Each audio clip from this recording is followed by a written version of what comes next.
Assalamualaikum warahmatullahi wabarakatuh. Perkenalkan, nama saya Marlina Sari. Pada kesempatan kali ini saya akan menjelaskan tentang tips bagaimana mengubah hobi kita menjadi sebuah ladang usaha. Judul besar yang saya ambil pada kesempatan kali ini adalah Dari Hobi Sampai Jadi Idaman Suami. Jadi dalam video ini saya akan memberikan tips bagaimana sih supaya kita ibu rumah tangga ataupun calon ibu rumah tangga sehingga bisa menghasilkan keuangan gitu, sehingga bisa membantu perekonomian keluarga. Nah, ada sedikit kata-kata tema kecilnya. Memasak adalah hobi, mengembangkan hobi menjadi keterampilan, memanfaatkan keterampilan untuk memperoleh keuntungan.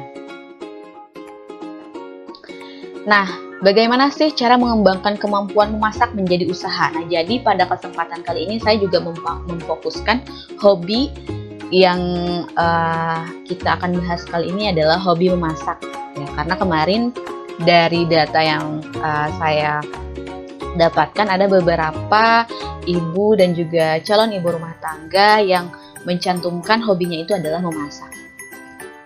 Nah, yang pertama kita harus melatih hobi. Nah, di sini kita kan fokuskan hobi memasak. Nah, yang pertama cara melatih hobi itu adalah kita harus sering melakukan. Sering memasak, bagi untuk ibu rumah tangga pasti ya sering memasak untuk suaminya, untuk keluarganya, dan tidak menutup kemungkinan gitu bagi teteh-teteh juga yang calon ibu rumah tangga yang tinggal bersama orang tua juga pasti sering memasak untuk keluarganya. Nah, dalam melatih hobi ini kita tidak cukup hanya sekedar suka saja gitu terhadap memasak, akan tetapi kita juga harus dilengkapi dengan kemampuan gitu, dimana memasak kita itu harus terbukti gitu rasanya, terus tampilannya dan sebagainya gitu. Maka dari itu ketika kita melatih hobi, baiknya sering meminta komentar gitu kepada suami atau misalnya kepada orang tua kita, seperti apa rasa masakan kita, seperti apa tampilannya, mungkin nanti bisa diberikan masukan. Nah, ketika kita mengetahui kekurangan kita seperti apa, maka pada selanjutnya gitu, pada saat kita memasak berikutnya, di waktu berikutnya kita akan terus memperbaiki dan sampai gitu masakan kita itu benar-benar enak dan bisa dijual kemudian seperti itu. Nah, selanjutnya dari hobi jadi keterampilan. Nah, berbeda ya ketika orang yang memiliki keterampilan itu biasanya keterampilannya itu dilatih terus-menerus, sehingga hobi yang sering dilakukan, atau kita kan tadi kita sering memasak. Nah, kemudian hobi ini ketika terus-menerus dilakukan pasti akan menjadi sebuah keterampilan, dimana yang awalnya misalnya kita rasa masakan kita itu terlalu asin, karena kita sudah terbiasa, maka kita akan tahu gitu takarannya itu seperti apa sih. Kalau misalnya makanannya tidak terlalu asin itu misalnya ditambahkan gula atau garamnya secukupnya dan sebagainya gitu. Jadi dari hobi yang awalnya kita suka gitu, kemudian kita sering melakukannya menjadi sebuah kebiasaan, dan pada akhirnya kita bisa menjadi sebuah keterampilan seperti itu.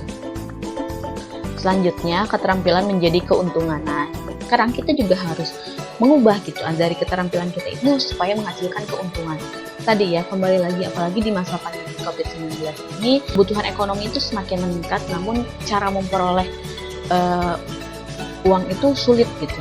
Makanya untuk ibu-ibu dan calon ibu rumah tangga yang ada di rumah, supaya bisa memanfaatkan peluang gitu, memanfaatkan keterampilan memasak ini, kemudian bisa menjadi sebuah usaha yang menguntungkan, sehingga bisa membantu perekonomian keluarga. Nah, di sini saya akan memberitahu tips membuka usaha kuliner, karena kan tadi hobinya memasak, kemudian kita juga mengembangkan kemampuan memasak ini menjadi sebuah usaha. Tipsnya yang pertama adalah tentukan jenis makanan yang akan dijual. Nah, yang pertama kita menentukan jenis makanan yang akan dijual. Tadi kan masakan itu banyak ya, ada masakan, misalnya masakan tradisional, terus masakan yang internasional atau nasional, terus ada ada cake gitu, seperti ada puding, mungkin ada dan lain sebagainya gitu. Banyak sekali jenis makanan yang akan dijual. Makanya gitu ketika kita akan membuka usaha, kita harus menentukan jenis makanan apa yang akan kita jual. Selanjutnya pahami target pasar. Nah, ketika kita sudah menentukan jenis makanan, target pasar kita itu suka tidak dengan makanan yang kita jual gitu.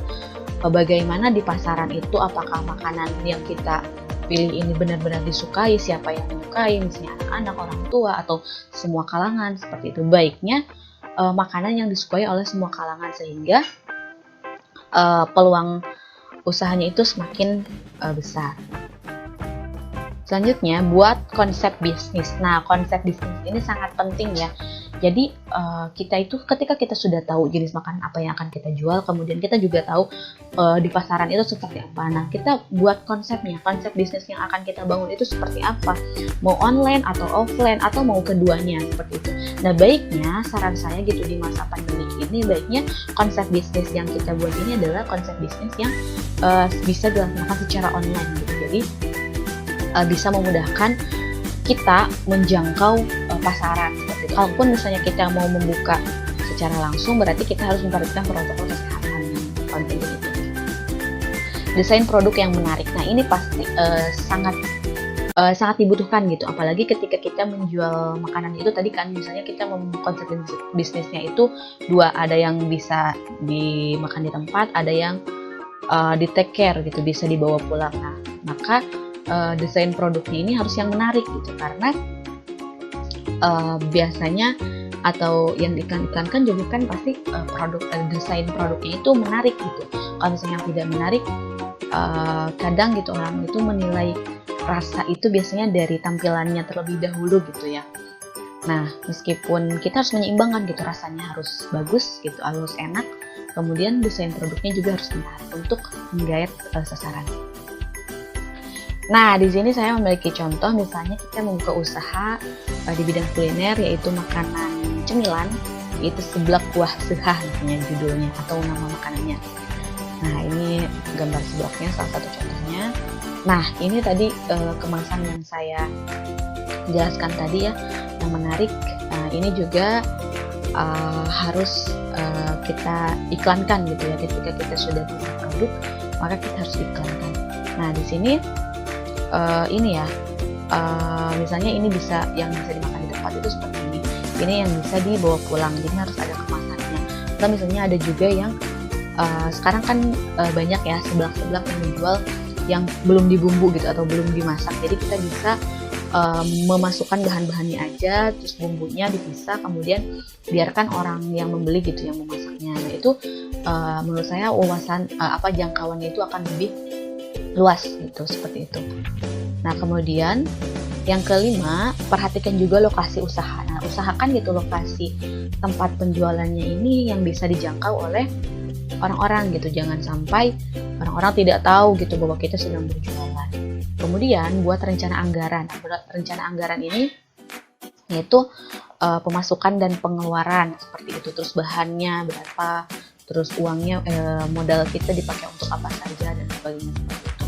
Kemudian jangan lupa untuk mempromosikan via sosial media.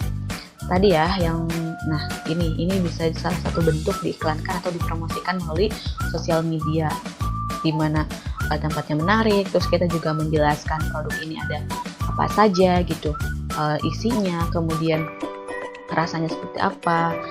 Nah, sangat penting gitu ya, apalagi di zaman sosial media ini, dipromosikan via sosial media ini akan meningkatkan jangkauan dan juga akan memperluas gitu pengiklanan atau memperluas pengetahuan orang. Jadi orang itu jadi tertarik gitu bahwa kita itu sedang berjualan.